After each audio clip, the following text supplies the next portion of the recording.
Johann Zarco mengangkat trofi kemenangan perdananya di MotoGP setelah melewati akhir yang dramatis dalam Grand Prix Australia, di Phillip Island, Sabtu, 21 Oktober 2023. Ia melakukan backflip kembali setelah balapan di Moto2 Valencia 2016. Pembalap Pramac Racing itu berdiri di podium tertinggi bersama Francesco Bagnaia dan Fabio Di Giannantonio, yang akhirnya finish 3 besar untuk pertama kalinya sejak debut di level Premier. Jorge Martin mengeksekusi start dengan baik sehingga ia langsung membuka keunggulan dari Brad Binder dan Francesco Bagnaia. Sedangkan, Marc Marquez melebar di tikungan 1 untuk menghindari insiden. Memasuki lap 2, Jack Miller merebut P3 dari Pecco, tapi akhirnya terpaksa mundur lebih jauh. Ia tak mampu menahan tekanan dari Fabio Di Giannantonio dan Marc Marquez. Pembalap Gresini Racing yang belum tahu akan pindah kemana setelah didepak Marc Marquez itu berubah jadi sangat agresif. Ia menyalip Bagnaia yang sedang berlari di urutan ketiga. Marquez tercecer ke P7, dengan kombinasi ban keras dan lunak. Ia tertinggal dari Johann Zarco dan Miller. Juara MotoGP 6 kali itu baru berhasil maju ke 5 besar setelah memenangi 2 lap 5. Pembalap baru Gresini Racing itu mendapat perlawanan sengit dari Zarco. Mereka bergantian menempati posisi kelima pada lap 7. Di saat yang sama, Martin unggul dengan selisih 1,6 detik dari Binder sebagai runner-up. Jurang makin menganga sejalannya waktu dengan pilot Spanyol unggul lebih dari 2 detik. Memasuki lap 10, Martin sudah sulit dikejar para pemburunya.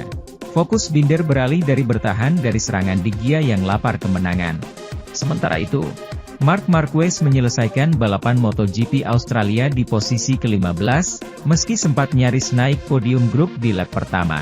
Marc Marquez menyelesaikan balapan di posisi ke-15. Terlepas dari hasil ini, Marquez mampu masuk dalam 10 besar di awal balapan, meskipun pilihan ban yang buruk membuatnya kehilangan posisi di pertengahan balapan.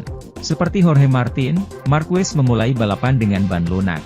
Demikian kesan pebalap Repsol Honda usai balapan Sabtu ini, seperti dilansir kolaborator kami Manuel Pecino dari Australia.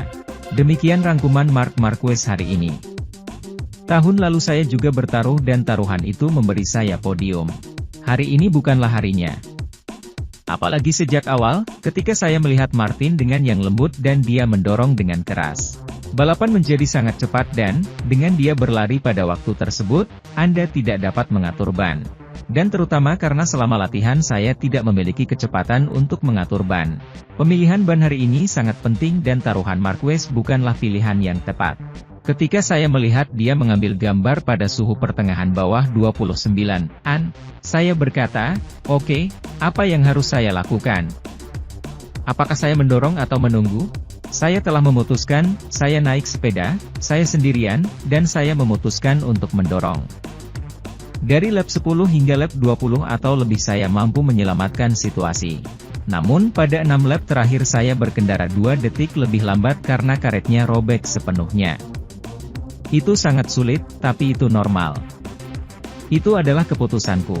Bannya bekerja dengan baik, itu adalah pilihan saya dan itu bukan pilihan yang tepat. Jorge Martin melakukan pilihan ban yang sama dan mampu memimpin balapan hingga lap terakhir. Bagi saya, Jorge memiliki kecepatan ekstra hari ini. Oleh karena itu dia mampu memimpin dengan yang lembut, karena dia punya kecepatan.